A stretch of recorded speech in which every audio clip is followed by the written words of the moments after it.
before I get going, I just wanted to say what you've got here. Everything here is for you to use however you like. I'm sharing these materials with you. I have a lot of photocopies. I know it's not being eco-friendly, but you might want to look at these while you're here. All of the pages that are in the cuaderno, what do you call this thing? Folder, thank you. In the folder, they're on here as PDFs.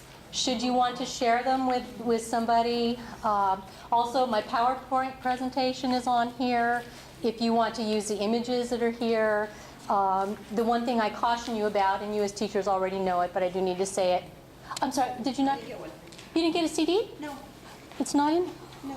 It must have fallen out. Oh, yes. Oh, it fell on the floor? Oh, okay.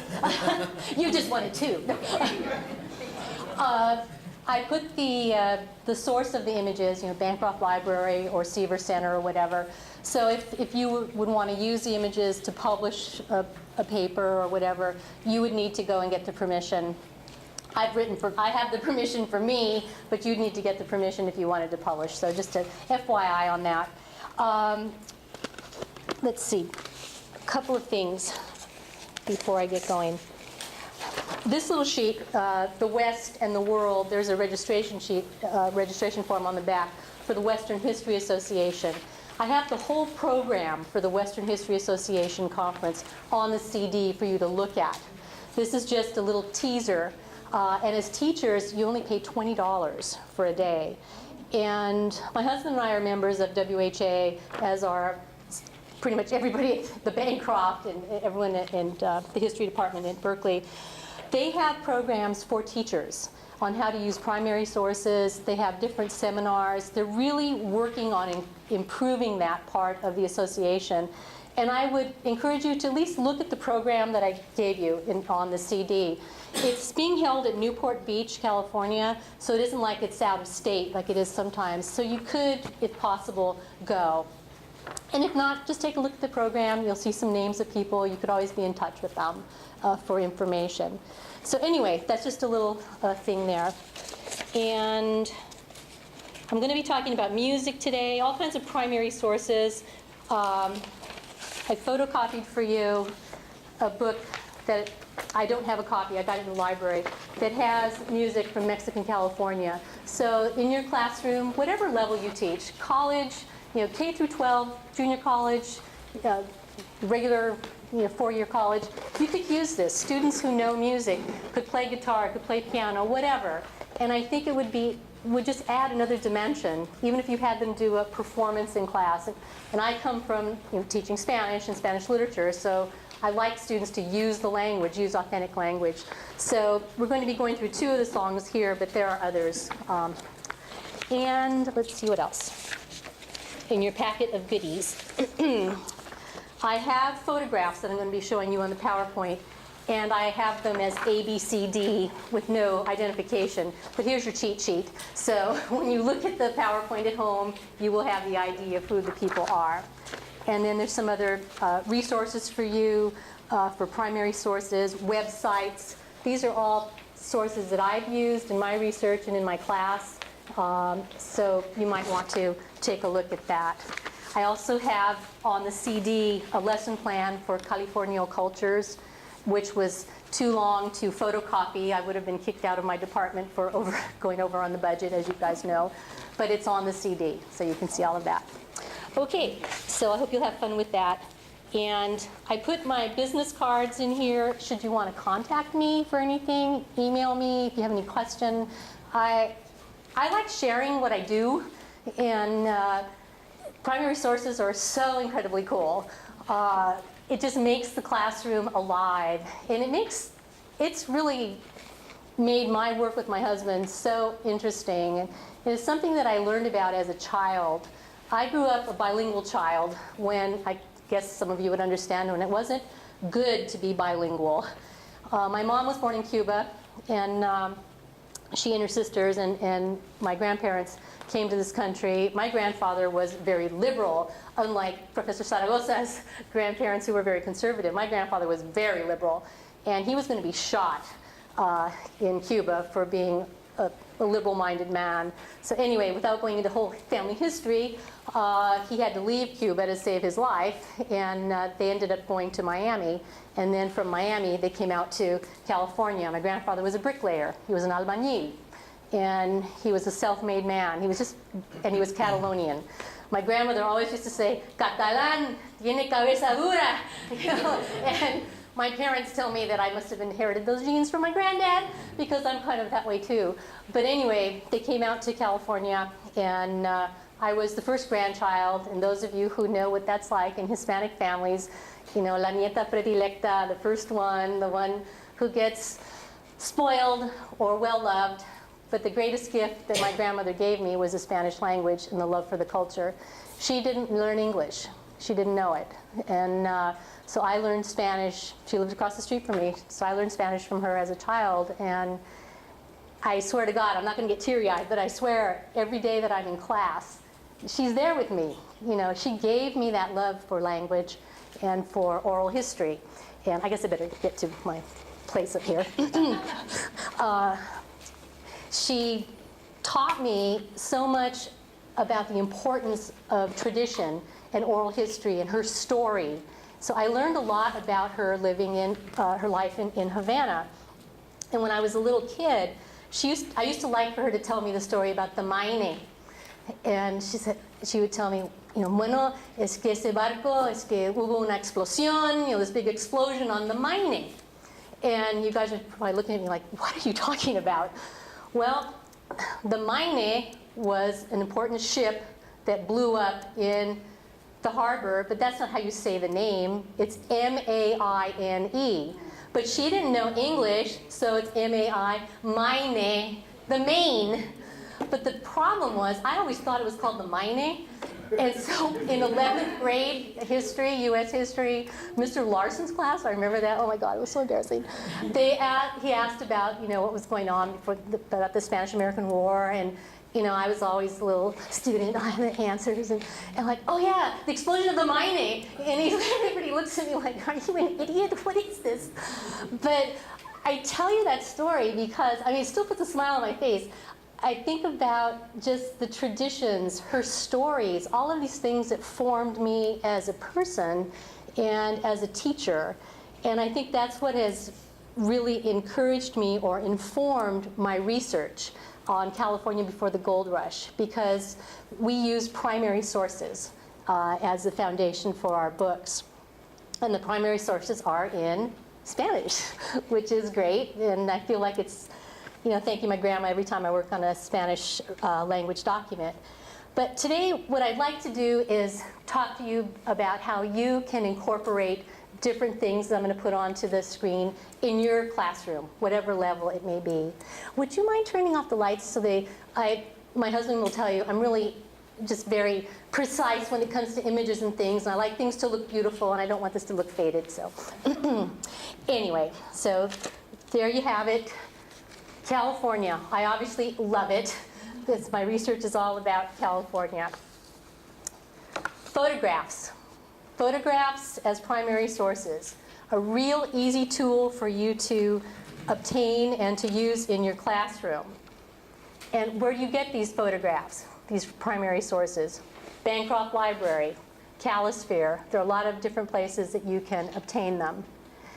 And these are women from Mexican California.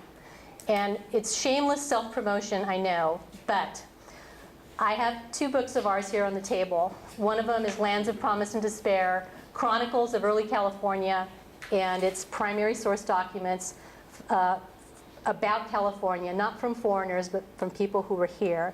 And the other one, I love my ladies, Testimonios. It's Early California through the eyes of women. And what we did was, Bob and I worked closely with the documents at the Bancroft, and there were 13 women's reminiscences that were taken down by Hubert Howe Bancroft scribes. 13 women were interviewed, and their testimonials are translated to English and annotated. And their stories are about living in the missions, living in Mexican California, what everyday life was like in Mexican California. And I urge you, if you don't want to buy the book, look at it. Look at these women. Take a little snippet of what they have to say about living in Mexican California. That's a primary source. Their words are going to be much more powerful than if I tell you what they said. You need to read what they said. But anyway, the time's going to get by, and my husband's going to tell me, keep going, keep going. He's my timekeeper. These are photographs from the book. What I do in my Spanish classes, my advanced language and conversation classes, is I'll show these photographs and I'll ask the students to look at them for a minute or two and then tell me 2 or 3 things that they have observed in the photos. What captures them? I'm sure you all do this, so I'm not telling you anything new, but it's really fun not to tell them who these people are, and then I have them write stories about them. And I tell you, there are times when they nail it. They can figure out who these people are. They nail aspects of their personality. I'll ask the students, what questions come to mind as you are looking at these photographs? And where could you find the answers for them? So I'm going to ask you to be my students for a moment. And do any of these photographs sort of grab you? The hair. The hair. Everybody's looking at the hair. Okay, the hair. Anything else? There's odd couple in B. Okay, an odd couple in B. All right, wait till I tell you who all these people are.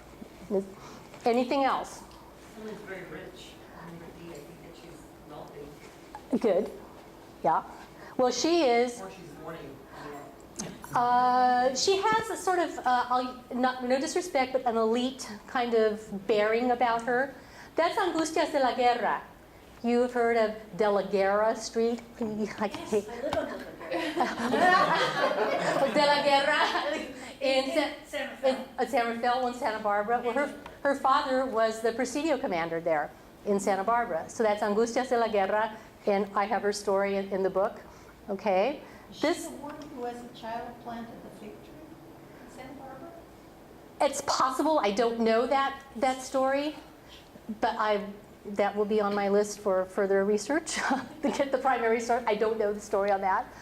That is Angustias de la Guerra. Up here, A, it's an unidentified woman, but she apparently was a friend of the Vallejo family. And you all are going to Vallejo's home, Lacrima Montis. And what I like about this photograph is that it reminds me of my grandma. It reminds me of my grandma telling her story. And I just think that little girl in her arms someday, she could kind of be like me and tell the story of her family. The odd couple here, do you know who this man is? You'll be seeing lots of pictures of him. He's well, Yes. He is? He is. It's Mariano Guadalupe Vallejo. She's Felicia. No. She's not Felicia? No. Okay. This woman, we don't know who she is. She's an indigenous woman, a native woman of the area. We think that she might be Isidora Filomena, who was the wife of Chief Solano, Solano County, okay, Sam Nieto, Chief Solano. And Isidora gave her testimonio, gave her story, told her story to Enrique Cerruti, who was one of the interviewers. And she gave her story in Spanish. And that wasn't her native language. And I just have the utmost respect for her because she was so proud of her culture. And she talked about Mexican California. She talked about her people, what her people represented. And she would say, my people are clean. People think Indians are dirty. My people are clean. We not brush our teeth, but we clean our teeth with a twig from the Fresno tree. And when you talk to students about this kind of thing, they'll say, Fresno, oh, Fresno, California. Well, a Fresno is an ash tree. So you see, using these stories, you can get students to ask questions. They'll hear things. Her family was from Cache Creek. Now, how many people would know Cache Creek before the casino came about? Well, right. Some people would, exactly. But a student, whatever the level, it could be a 4th grade student. It could be a middle school, like at your school at Hoover. A university student, and you say Cache Creek, it's like, oh yeah, I know that. It's like, oh, do you really? So we can get into the whole story of where she's from, the different indigenous language groups, etc. But her husband was an ally of, an Indian ally of Vallejos. And so her story is very, very important because she talks about the numerical system that her people had. Again, showing that they were intelligent people. I'm starting to go into Spanish. I'm sorry. I started to say like, estaba tratando de borrar la imagen. I can't get into my English today. She was trying to erase that image that people have of the ignorant Indian. So it's really a really important primary source to start to encourage conversation about Native people. This gal, Rosalia Vallejo de Lis, she was, you know, you're my A+ student. Well, you knew that was in, I call him MGV. Everybody knows. Well, Rosalia Vallejo de Lis, Rosalia Vallejo was Mariano's sister, and she married Jacob Lis. She met him at an Independence Day party in Yerba Buena and kind of married him without her brother's approval. We'll be talking about her a little bit more in terms of the Bear Flag revolt. She's an important person. You're going to Sonoma tomorrow. You're going to see the plaza. You'll be talking about the Bear Flag revolt. So I'll come back to her in a moment. Angustias, very elite woman. Elite not in a bad way.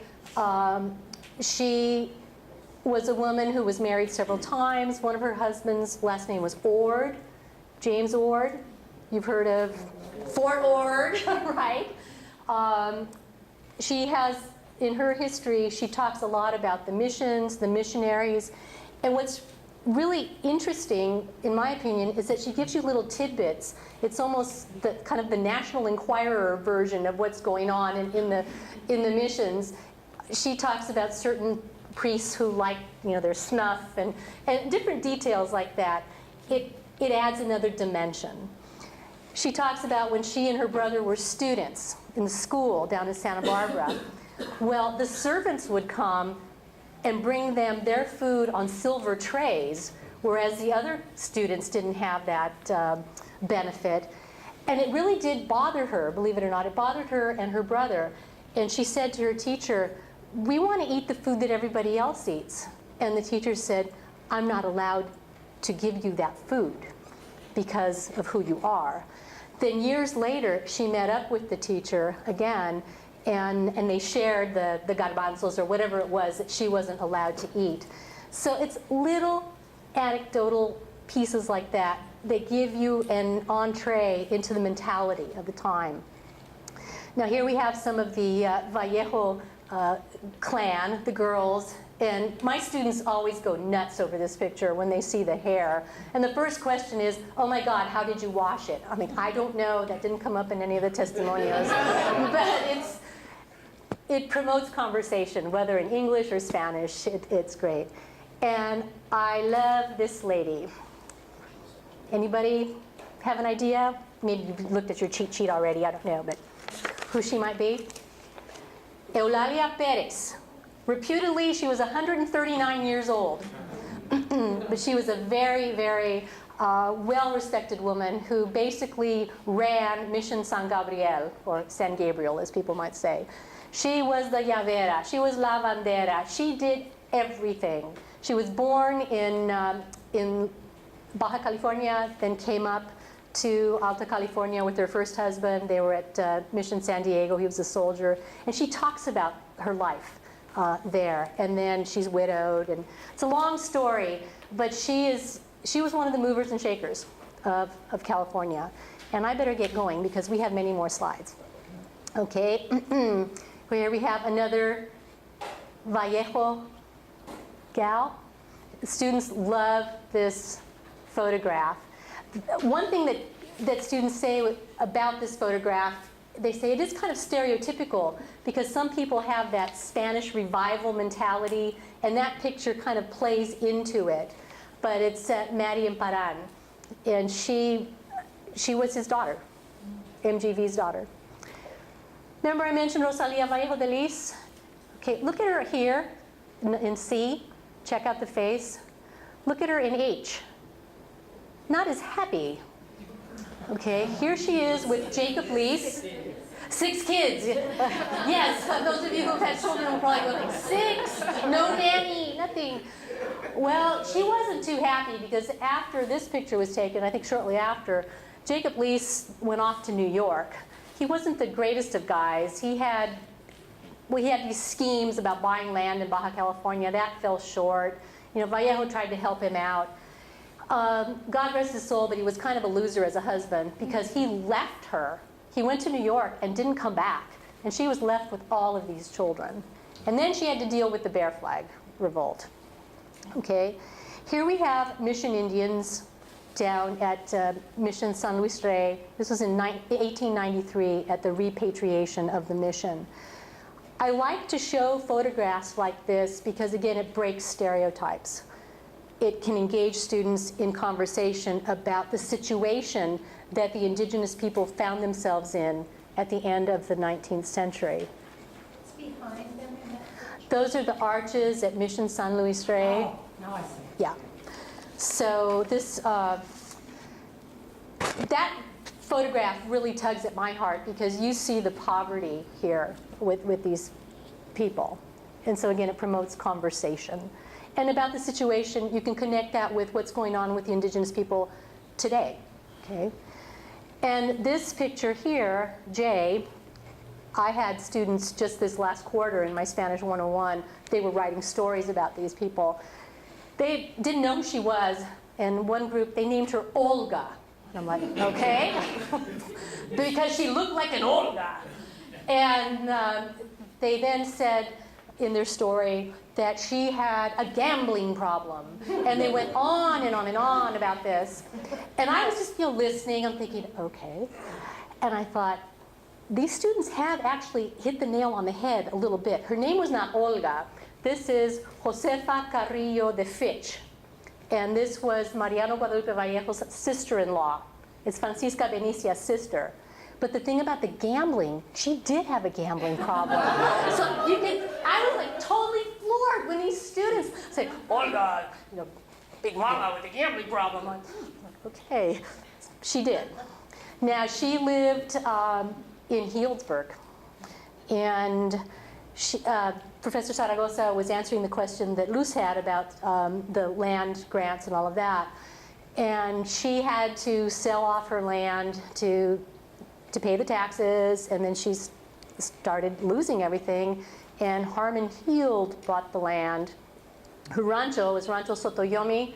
And when she was interviewed for her testimonio, she was really probably kind of sour, I'm sorry, Josefa, but kind of sour in her presentation because she felt really resentful that she had this rancho, Sotoyomi, and now she was living in a place called Healdsburg.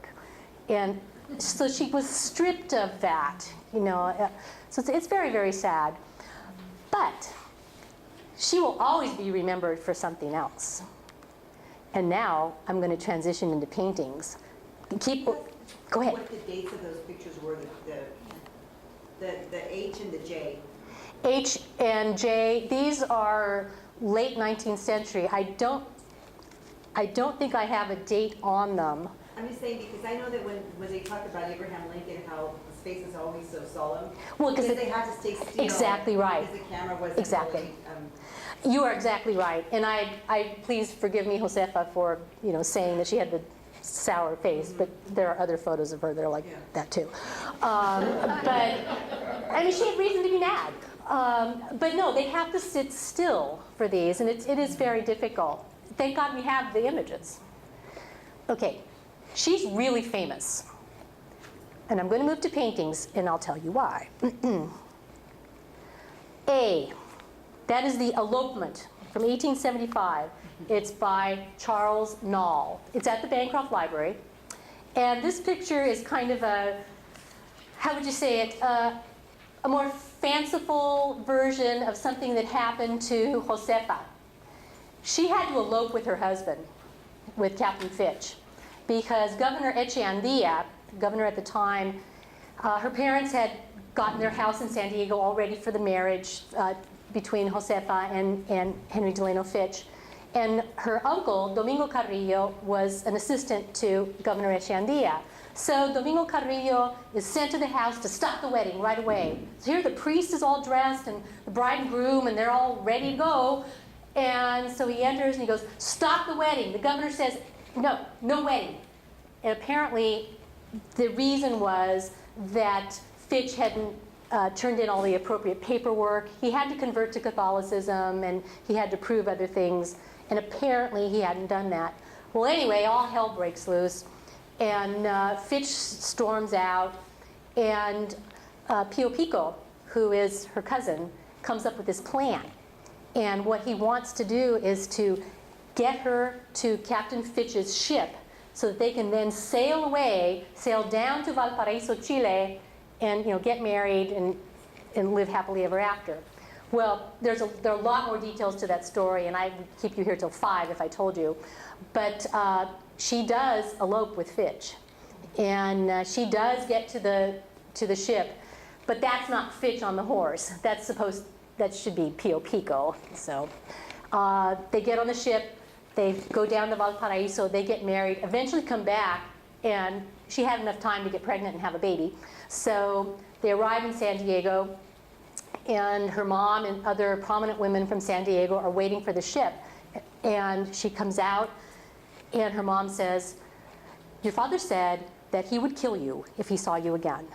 And it's that whole question of honor, family honor. That still exists in our cultures. And that is something that I talk about with the students. Does that happen nowadays if a daughter runs off and gets married without the family permission, or is pregnant without being married, etc.? Is that a question of honor de la familia? So that, again, engages conversation. But anyhow, she goes to the house. The dad is sitting there behind his desk with a shotgun in his hand, waiting for her. And she literally crawls. She talks about it in her testimonial. She crawls to the desk and says, "Father, I'm sorry. I need to make peace with you. It wasn't my fault. It's that despot," which was Echeandía. And so then finally the dad acquiesces and says, "Yes, he's tyrannical. I forgive you." And then things proceed. But that story of the elopement was known throughout Mexican California.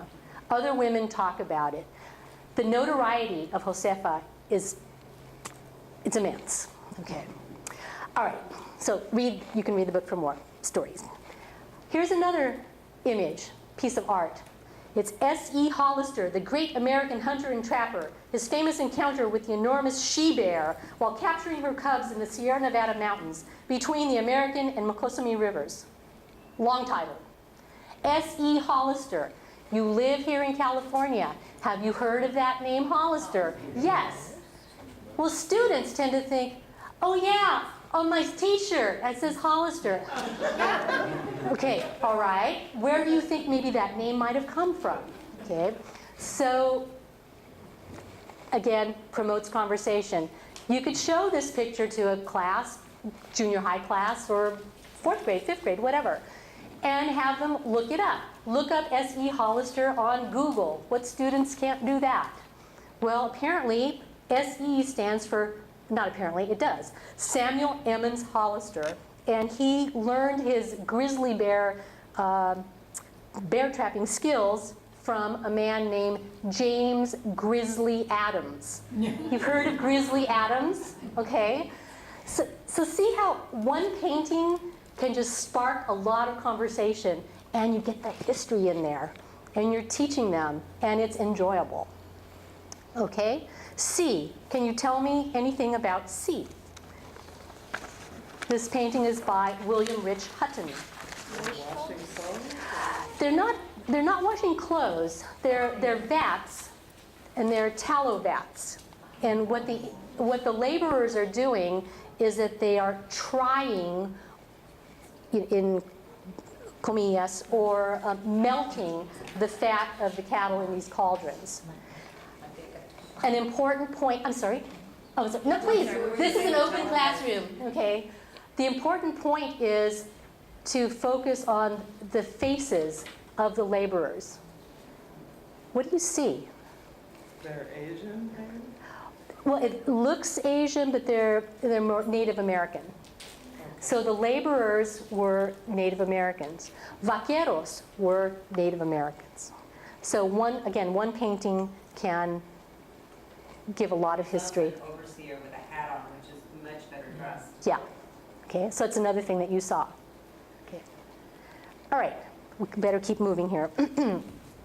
Rancheros. This is Ranchero from 1839 by Carlos Nebel, a Mexican painter. Y we have un hacendado y su esposa. And then here we have a soldado de cuera, which is a leather jacket soldier from the Presidio. I urge you to look at these pictures, these graphics, and tell me what stands out. Is there anything stereotypical?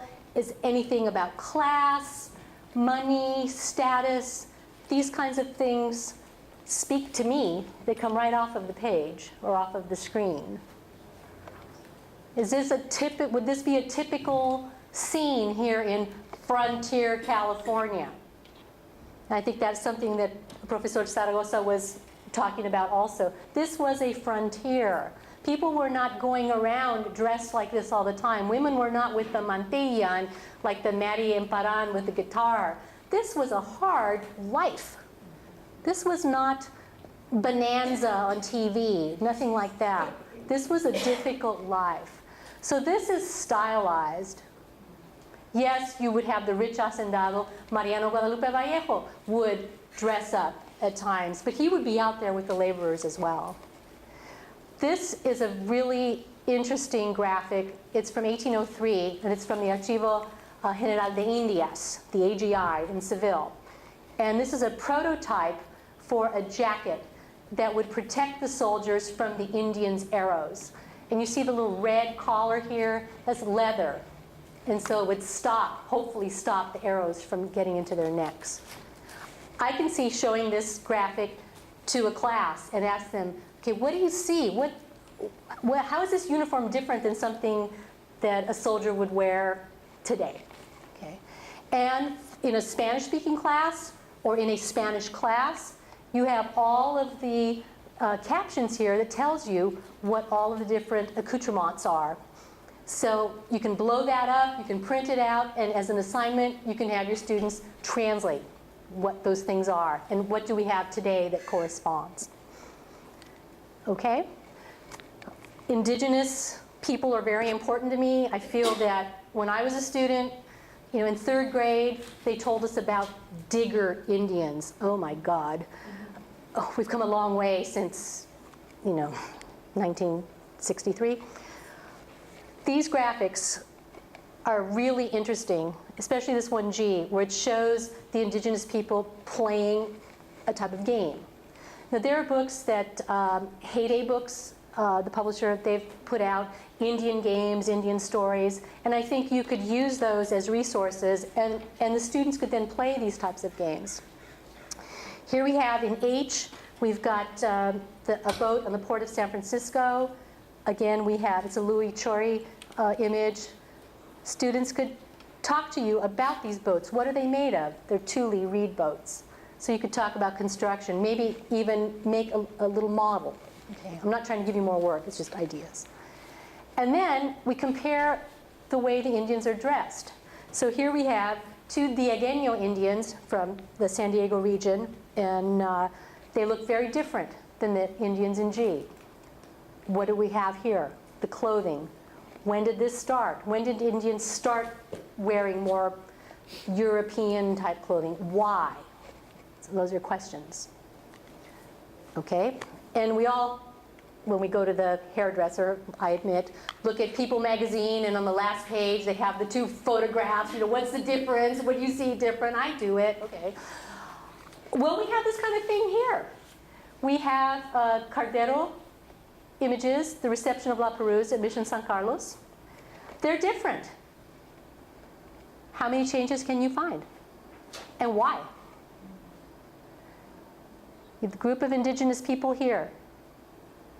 Same group, and my pointer's not working, up there. There. What do you see? I'm not grading you. It's pass, no pass, you all pass. They're wearing a togas? Yeah, exactly. They've got togas on. Togas? Really? Now why? Why would this change be made? What would be a reason to adapt this painting? Modesty. Modesty?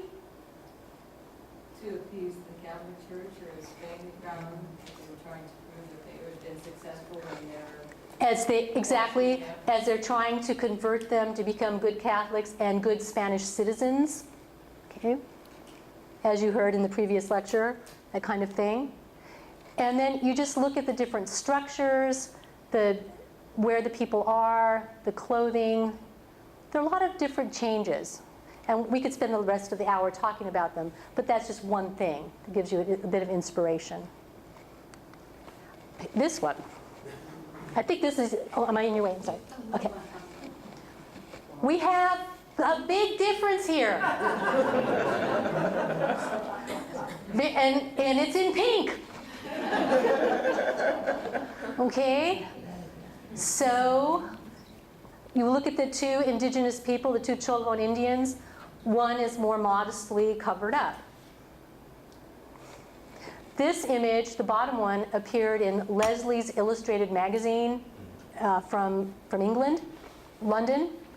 So when you think about the sensibilities of the readers at the time, they probably would prefer to see somebody more modestly covered up. Okay. Then just compare the terrain, the differences, the flora, the fauna. Did they alter the actual painting? They did. Yeah. Yeah. Well, that promotes another line of conversation, okay? Okay. Now, artifacts. Museums have lots of artifacts, and most museums that are worth their weight in salt will have brochures, and you can get photographs of artifacts. Okay. I have some here, again, different drawings. These are utensils or weapons or what have you from inhabitants of the Bering Strait. And these are items used by Indians in California. You can have the students compare the two. The basketry, how it's different. Here we have the quiver. And the poor creature is now holding all of the arrows from one end to the other. Okay? So you take a look at the arrows. How are they different? Baskets, cooking utensils, etc. That promotes conversation about differences between indigenous peoples in Alaska, that area, and then California. You could ask students, what are these? Fish hooks. This is from the Chumash down in Santa Barbara. This image is also of aloe beads from the Chumash. The Chumash were probably the largest group of indigenous people in California, so down in the Santa Barbara Channel region. That's another topic of conversation. Okay, top vessel. Does anybody know what that is? It's a water urn, like a filter. Then bottom left, a cooking vessel. And then we have a basket from the Chumash. They were excellent basket makers. And then we have two women here's the woman making a basket. And this picture was taken at Warner's Ranch down in Southern California. It's also from 1893. So it would be an interesting point of departure to talk about, this woman, what she's doing, end product, and how much time it would take to make a basket like that. The Oakland Museum has an excellent basketry display, and Linda Yamani, some of you may know who she is, she gives demonstrations on how to make baskets. Okay? Maps. Maps are great for the classroom, and you just don't want them to color the maps or what have you. You want them to look at the maps and go like, whoa. Now, your students will go, whoa, what happened to Baja California? What happened? What is the purpose of this map? Why the distortion? This is a map that my husband and I worked on with an artist by the name of Spain Rodriguez, who has since departed. He's passed on. We had him draw this map this way because we wanted something important to come out. How many people, I'm sorry, yes. Alta California is not that big a deal, what it looks like to me. Okay, why? Well, it's, I mean, compared to Baja, it's miniature. Compared to Baja California, Alta California is miniature. It doesn't come across as that big of a deal. In terms of the mission system, you want to keep going with that? Too far away from the central government. Okay. Too far away. Well, it's where they originated. Thank you. That, Where? I don't know, I think Very good. Excellent student. Great hearing. Okay, 1697. The first mission was established by Father Salvatierra, and he was a Jesuit. You already heard about the Jesuit Franciscan situation. The first missions in Las Californias, Alta and Baja California were referred to as Las Californias. First missions were down here. So many people think, oh, San Diego, 1769, the first missions in California. No, what do you think? He was like Harry Potter and appeared and made this mission? They had to start somewhere, and they started down here. So here we have, on this graphic here, we have the list of missions. Look where San Diego is, 1769. San Fernando de Velicata was a mission that was founded by Father Serra. All of these missions are in Baja California, okay? So I think it's a really important point to make to students, especially in 4th grade, that the missions didn't start in San Diego, okay? This is a book, I don't know if you have seen it before, and I'm not showing it to you just because they used our map. It's a book called New Perspectives on the California Missions. It talks about the missions, but also about Mexican California, the Rancho period. And it comes with a CD of really great resources. You can get this book from the National Center for History in the Schools. It's not very expensive. I think it's maybe $10 or something. It's really inexpensive, and it's a great resource. I'll leave it up here for you to look at. But I've included some photocopies of the book in your packet. So there's a lot of primary source information here. And information on how to get it? Yes. Okay. Yeah, it's all there. And here are some of the lessons: California missions romanticized, encounters, etc. But there are elements about Mexican California. Documents, my favorite. Documents as primary sources. I tell everybody that Bob and I are archive rats. I love going into an archive and looking at original papers and holding them in your hands. You can do this with students. You can get digitized copies of original documents and use them in your classroom. Well, that's the book, Original Documents. Here, remember her? The Odd Couple? Okay. This is a page from her testimonial, all written in Spanish. It was taken down in Spanish. I think a page like this would be really useful for those of you who are teaching high school or college Spanish. Students can read this, and it would be a great exercise for them to just take even a few lines and try to transcribe the information and then have them translate it. That would be for maybe a more advanced class.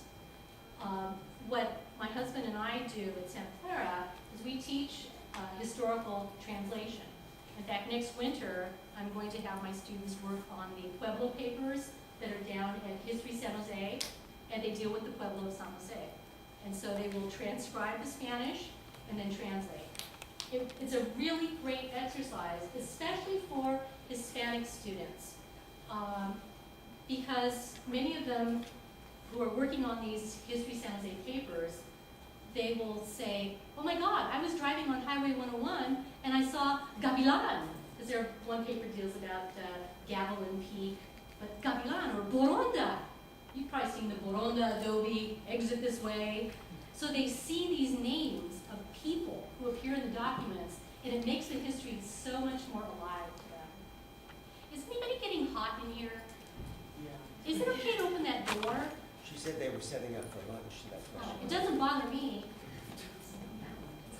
Someone came and closed this door. I can try to get this with this. because I don't want people to start falling asleep on me. If you fall asleep because of me, okay, but if it's the heat, I don't care if it's noise. You need the gloves. I know. Okay, yeah. All right, here we have my man. This, well, I have to tell you why he's my man. Mariano Guadalupe Vallejo. A year ago, I received an NEH grant that allowed me to take the whole year off from teaching at the university to work on transcribing and translating his 5-volume testimonial, his 5-volume history. And I used the whole year to do the transcription. So I'm reading the original Spanish, which is this, and typing it into my computer. And I have 2,000 pages of his history. And I'm working on translating it now, and it's going to be published in probably 2 years by the University of Oklahoma Press. And what is so fascinating about this testimonial is that he talks about all kinds of things that happen in everyday Mexican California. And something that I find really, really cool, because I do play the piano, he talked about the first pianos that came to California. People love to hear these kinds of things. You don't want dates all the time and this battle and that kind of thing. You want to hear how people live. Well, in these, there's 4 pages, but I only put 2 on there. He says that the first pianos that came to California came in 1843. 3 pianos came on a ship that was captained by a man named Smith. Jose Abrego, you may have heard of Abrego, there's an Abrego Adobe in Monterey. He bought one of them. Eulogio Celis, a man from Los Angeles area, bought the second one, and Vallejo bought the 3rd. And the interesting thing about this whole vignette about pianos is not so much about how they got here and how much they cost. That cost $600 at that time. A lot of money. But what's interesting is that Vallejo uses this vignette to hammer the point that people in California were educated. They were cultured people. There's this stereotype, oh, you know, the lazy Latinos, the lazy Mexicans, this or that, they didn't know anything. Wrong. These people were cultured. They were educated. Vallejo said that Larkin, Thomas O. Larkin, you've heard of him, he wanted to borrow Abrego's piano in Monterey because he was going to organize a dance for Commodore Jones. And so Abrego said, sure, I'll loan you the piano, but what good's it going to do? Nobody here knows how to play it. Nobody in Monterey knows how to play it. And a young man by the name of Pedro Estrada overheard the conversation, and he said, well, Senor Abrego, may I audition for you? I think I know a little bit about the music. And so he sat down and played the piano, and he played some danza, and he played it really, really well. Even Larkin was like, whoa, my God, the precision with which he played. The young man could play by ear. So he sat down and played. And so then he did play at the dance. But Larkin went to Governor Alvarado, you've heard of Alvarado, and he said, look, you need to tell the assembly that they've got to find some funds, in the municipal funds, so we can send Estrada down to Mexico City so he can really learn how to be a professional musician. He needs training. He's got the talent, but he needs training. So Alvarado goes to the assembly, and he explains this idea, and he supports it. But there's a guy there by the name of David Spence. He's from Scotland. He lived in the Monterey area. Oh, he put the kibosh on that. He said, no, we don't need to waste money and send him down to Mexico City. It's better if we have a sharp store clerk. That person is worth so much more than a professional musician. He's worth so much more than even a highfalutin lawyer. We're not going to waste the money. So they didn't send Estrada down to Mexico City. But then Vallejo says, well, you know, not everybody adhered to Spence's doctrine, quote unquote, that's what he said. He said, now, he said, en la actualidad, which was 1875 when he was writing this. He goes, now, if you found 100 young women from the middle class, 90 of them would know how to play the piano. You know, we are a cultured people, and he wanted that known. So I think that's a really, the story has a lot of subtext. It's really important to get that info out. These were cultured people. They were not ignorant people on the frontier. Antonio Coronel, have you heard of him? Antonio Coronel is from Southern California. He was born in Mexico City in 1817. And in 1834, he came to Alta California with his parents and 3 sisters, I think, and a brother. They were members of the Ijar Padres colony that came to help colonize California. His family settled in the Los Angeles area. And this gentleman did not get married until he was 56 years old. For that time, that's kind of ancient. You know, I'm going to be 60 at the end of August, so I feel young. So 56 isn't that bad. But when you think about it, that was up in years. Well, he married a woman by the name of Mariana Williamson. She was part Mexican and part American. She was much, much younger than he. And here we have a picture of her. Mariana is there on the left, and then 2 guests here on the porch. Now, Helen Hunt Jackson knew him, or knew of him. And this is what she said about Antonio Coronel and his wife. She says, their home was always a place of music.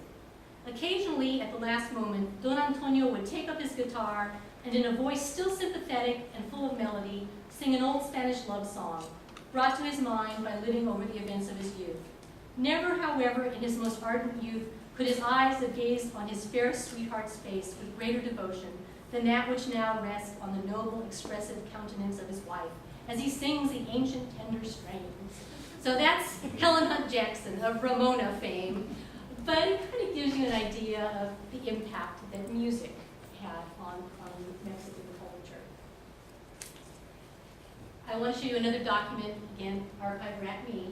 This is the last page of Father Junipero Serra's Baja California diary. And it's when they arrived at the port of San Diego. This is not hard to read, I swear. I've been translating Sarah for quite some time. Again, this would be a really great assignment for an advanced student at the high school level. Or even a student, 5th grade, 6th grade, whatever, who could read the handwriting. You could help them out. But it gives them a sense of empowerment when they're using their language, their culture, and they can show their fellow students that they can do this. School book. Very different than the school books that we have now. This is from 1836, and it was composed by José Mariano Romero, and it's a book about ortología. ¿Qué significa la palabra ortología? Okay, what's orthology? ¿Qué es ortología? Ortología es el arte que enseña a pronunciar bien las letras, etc. So, you've got all the answers there. It is the art of correct grammar, word selection, pronunciation. Is this from a backward society? I don't think so. Okay. Do we do this in our schools? Correct grammar, correct pronunciation, etc.? Well, we hope so. Okay. A report card. Wouldn't your students, whatever level, love to see this report card? Okay. This is Etta Miller, grade 4. So you have her marks in spelling, reading, arithmetic, a primary source. Okay. Penmanship, she did well. Her average 88. She was tardy 6 times. You wonder what the punishment might have been then. A little point of conversation. She was absent 4 times. Look at the things that they studied. Obviously, spelling, reading, arithmetic, penmanship. Do we put as much emphasis on penmanship now? I have students at the university who write block print. They don't handwrite. The computers. Okay. Composition, declamation. I declaim. Okay. Get out there and say what you think. Okay. Do I have an opinion? Yes. Okay. History, physiology. Interesting curriculum. The Common Core at that time, I guess. I don't know. I think this is really, really fascinating. And going to be fun for parents to see the kind of things that the students like. Okay, here's a receipt for school supplies, 1890. The office max of the time, okay? The things that they bought. Again, to try to decipher. The pens. It looks like a quart of ink. Pencils. I think it must be a gross of pencils. That's a lot of pencils. Drawing paper, envelopes, pen holders, and here you have all the prices and everything. And this one. This is a book order. Okay? The first, and this was for the Carnadero School. Does anybody know where that school is? It's in Gilroy. So 1890, books that were purchased. Here we have a set of the New People's Encyclopedia, 4 volumes, $22. Okay. Abbott's Historical Biography of the Richards, 3 volumes. Abbott's Historical Biography of the Richards, what's that? Does anybody know? Okay, there was a man by the name of Jacob Abbott. He lived from 1803 to 1879. And he and his brother came up with this idea of having a series of books written for young people about historical figures. Isn't that the coolest thing? The orange cover with the silhouettes? I believe so. And the Richards are the different King Richards of England. And I'm showing you this because nowadays we say, oh, we're so diverse in our curriculum, we include so many things. Well, they were too in 1890. So I found that fascinating. Then we have the life of Webster. So it's the life of Daniel Webster, the life of Patrick Henry. So you've got English history, American history. Then you have here, Around the World in 80 Days. Okay? Then you have 4 volumes of the Zigzag series in cloth. Zigzag series. Do you know what that is? Well, the Zigzag series was written by a man by the name of Hezekiah Butterworth. Good name. He was an American writer of books for young people, again, geared towards young people. And there were 18 volumes in this series, and they all dealt with a different country. So there was Journey to Europe, Journey to the Classic Lands. I love that. So you're thinking Greece, and all that area. Journey to India. So you've got encyclopedia, biographies, Around the World in 80 Days, travelogue. Then you have Uncle Tom's Cabin, another book in their curriculum. Then you have this last one by Thomas More. It's called Lalla Rookh. Does anybody know that? Have you ever heard of it? Thomas More was an Irish poet, Irish author. It's a poem. Lalla Rookh is a poem that was written in 1817. And it is written from, and I use the word Oriental standpoint, Orientalism, a lot about Asia and India.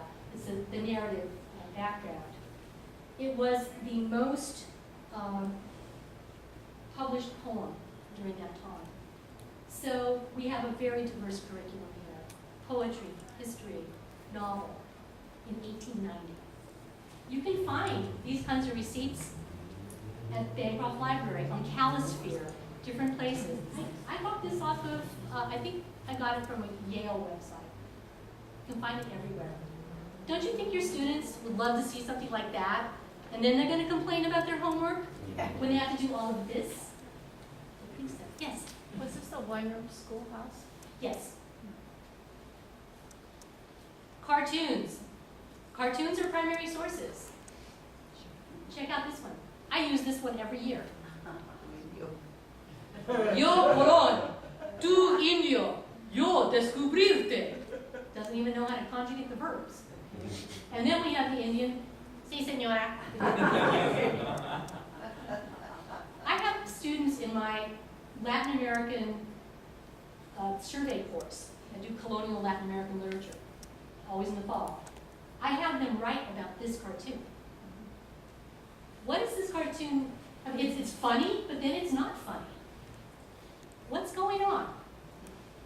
What kind of topic can you bring to the classroom with that cartoon? Did Columbus discover the Indians? Is that the word we use? The discovery of America? That's not what we say now. It's el encuentro, the encounter, right? The encounter of two different cultures. You want to add anything more here that you can take out from this cartoon? What do you think students would say about this? How does the native person already know Spanish? Good point. Good point. Maybe they had met someone else. Right. Also, there's the power differential. Yeah, the position of power and a person, more submissive person, apparently, yet, not understanding one another when he says, "Si, señora," because of the hair, and he thinks it's a woman. Or is he being sarcastic? There's so much you can do with this. My students, I'm sorry. See the influence of the church behind the government? Yeah. Right there, you've got the friar right there. Yeah. This leads to so much dialogue. I have my students read Columbus's diary, parts of his diary. They read Bartolomé de las Casas, all of the people that deal with indigenous situation. This little cartoon prompts a week's worth of discussion. And I think you could do it at any level. It works every year. I like this one. It's kind of funny. So here we have the Parade magazine. Oil paint adds 10 pounds, don't tag me. Party at Hancock's? Can we get this down to 140 characters? What this country needs is a good theme song. Who's got a quill handy? So, it's funny little tags, but you could take a cartoon like this, block out what they've said, and have the students make their own little bubbles. And then talk about whatever you want in terms of the Declaration of Independence. Cartoons are really valuable. Music is a primary source. It definitely is. And what is this? I'm sorry? Latin church song. Okay, it's a choir book, a hymnal, down in Santa Barbara. And I like to show these kinds of things to people because the notes, the notation looks very different. Staffs are not there. And then the beauty here of the illumination, the L. And see, it's laudanus, so the L starts the word. You can find many examples of these on different archives. Here, another example of music. Red notes, black notes. Those of you who are musicians could get into a commentary about this. If you happen to go to Mission San Antonio on your way to Hearst Castle and down that way, the musical notation is on the wall there above the door. So they're trying to teach the indigenous people how to read music. And here they use the hand to teach. The do, re, mi, fa, sol. Very interesting. You can see this if you go down there. This is a book that has, I have a photocopy there for you, a lot of music. It is music from California's history. And these folks have a website, and you can purchase the CD from them. The info's in your packet. Here are the contents. So you have music from the first people, the natives, all the way down to the gold rush. And here we have an example, and I have that sheet in your packet, like Kerere. And I was able to download the song from iTunes. Good old iTunes. Hang on a second.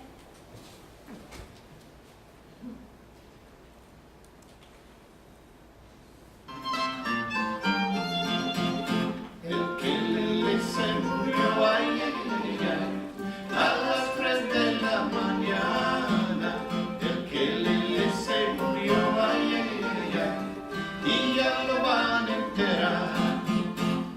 3 dragones y un can, ay, ay, ay, ay, y el gato de San Cristán, y lo que les chiquitos, ay, ay, ay, ay, ay, ya se murieron de llorar.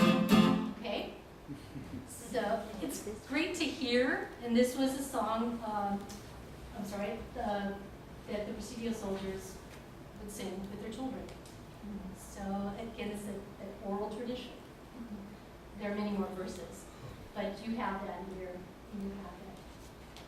Here we have Al Citron. So it says here, it's a game where you pass an object to the beat of the music. And those of you who know Spanish, you'll read this and you'll go, what? This doesn't make any sense at all. It's all made up words. But it's a really fun game for young students. So, would you hear that? Whoops, sorry. Come on. Just a little bit. There it is. Al citrón de un fandango, sango, sango, sabaré, sabaré de la rondela con su triqui, triquitron. So, my grandma used to sing songs to me when I was a kid, and I have her on tape. When I was a freshman in Santa Clara, one of our projects was to do an oral history. My grandma was still alive, and so I remember having her sit down with me with a little mini cassette recorder, and I had her sing the songs that she used to sing to me when I was little. You know, arroz con leche se quiere casar con una viudita de la capital, prin, ran. You know, it's that triquitron reminds me of my grandma. Just funny sounds that you put into songs, or a donde va la hojita, different songs like that. You could do this in your classes, and it doesn't even have to be a Hispanic student. It doesn't have to be a song in Spanish. You'll be talking about different cultures. Have them tape, with their CD player or their iPhone or whatever, and have grandma and grandpa sing to them. It's a way to preserve the culture. And I am so grateful that I still have that little tape. She died in 1976, and I still have her voice. And I have my students do this kind of thing. Anyway, gotta keep moving. I don't know how many of you have the opportunity to take your students to a mission. Mission San Juan Bautista is not that close to here, but some of you live down the peninsula. I put together a scavenger hunt. And even if you can't go there, you could use it as a template. So, And they have the mission in San Francisco. Right. for students. and you could do this kind of thing. I have all of the worksheets here to give you an idea of things that you can do. Touch this. You need to go ahead of time, and you need to take all of the photos. But so that's what we did. But it's all in the you have here. And if you should want to go to Mission San Juan Bautista, I have all of the graphics here for you, thinking questions. You can adapt this to tomorrow when you go to Sonoma, the mission there. Use some of my ideas here and make questions for your students. Or the Lacrima Monti's house. Look for the piano. Look for Vallejo's piano. Here are all the graphics. You're welcome to use them. These are all the answers. So they're all there. And I'm ending my presentation, the visual presentation, with this graphic, which I just love, of my man and some family members there at Sonoma. You will go there tomorrow. You will see this porch, and it's not that different. I hope that when you enter that home, that you remember the picture of him as an older man, and then the younger picture with the piano slide.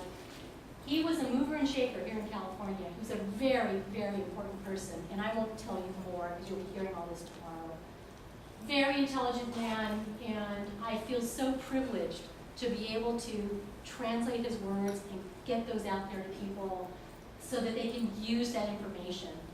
For me, working with primary sources and talking to you today, it's all about sharing what we know and what we find.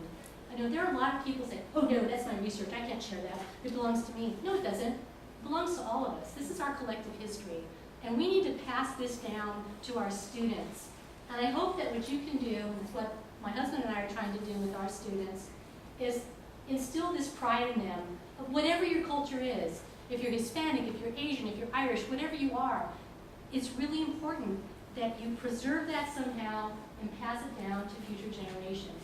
Because someday, your students may be sitting in a room like this, and one of their peers may be giving a talk like I'm doing right now. And how proud my grandma probably is that I can share these things with you. So when you see the word primary sources, don't get scared. It's a lot of fun.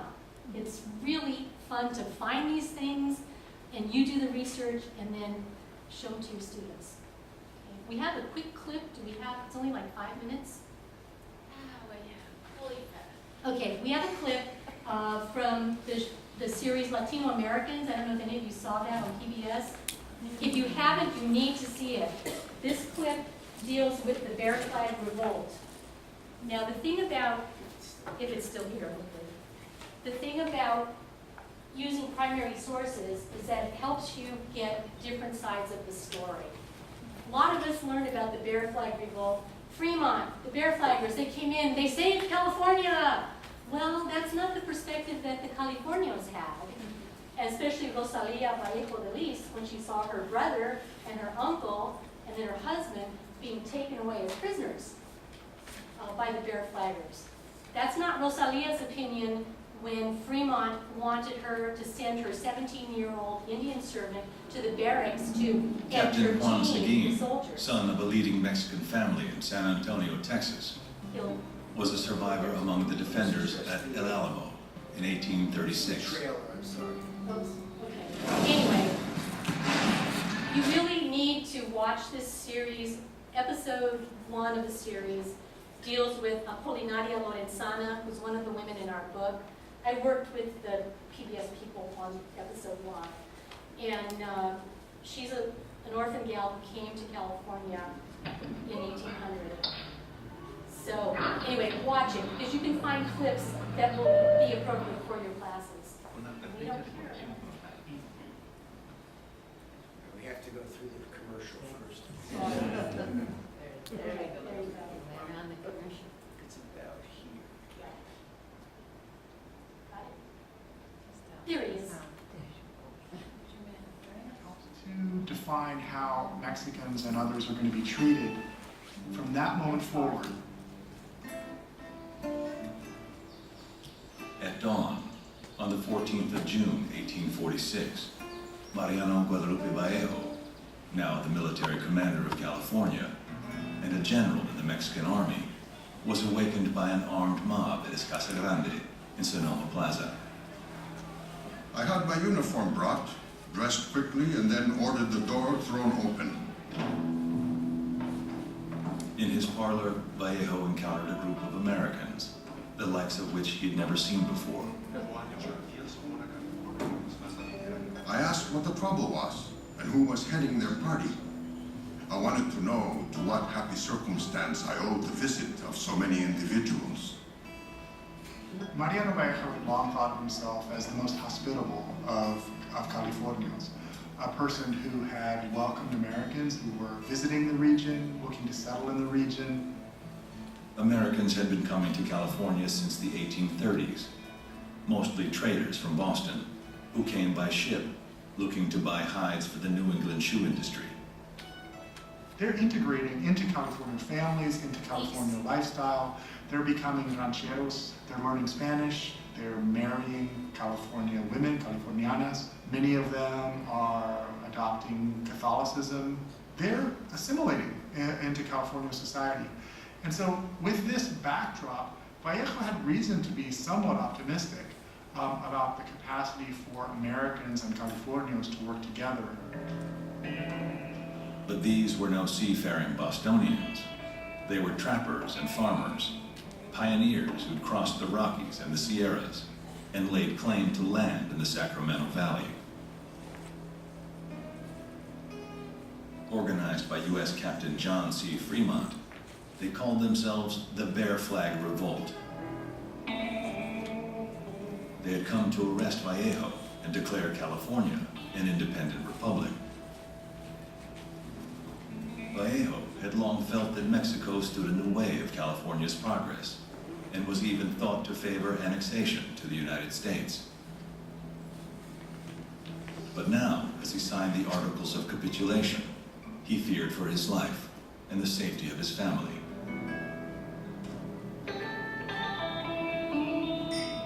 I thought for a moment that through some sacrifice I might get rid of such little desired guests.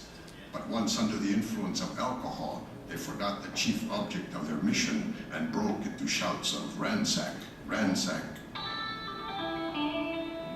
Vallejo Vallejo's sister, Rosalia, watched from her home across the plaza.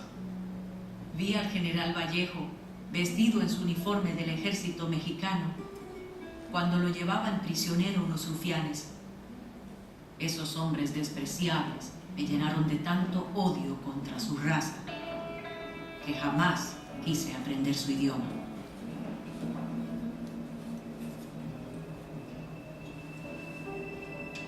Vallejo was imprisoned at Sutter's Fort on the Sacramento River under the command of Captain Fremont. This is a turning point moment for Vallejo. He really was the dawn of Alta California in many respects. This was a deep insult to Vallejo's sense of who he was and who he thought the Americans were. What's happening to us? What's our culture going to turn into? Are they going to come over and take over everything? The fear, the foreboding, what's next? July 10th, 1846.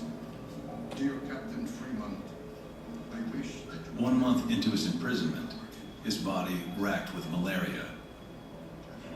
Vallejo learned that the United States and Mexico were at war.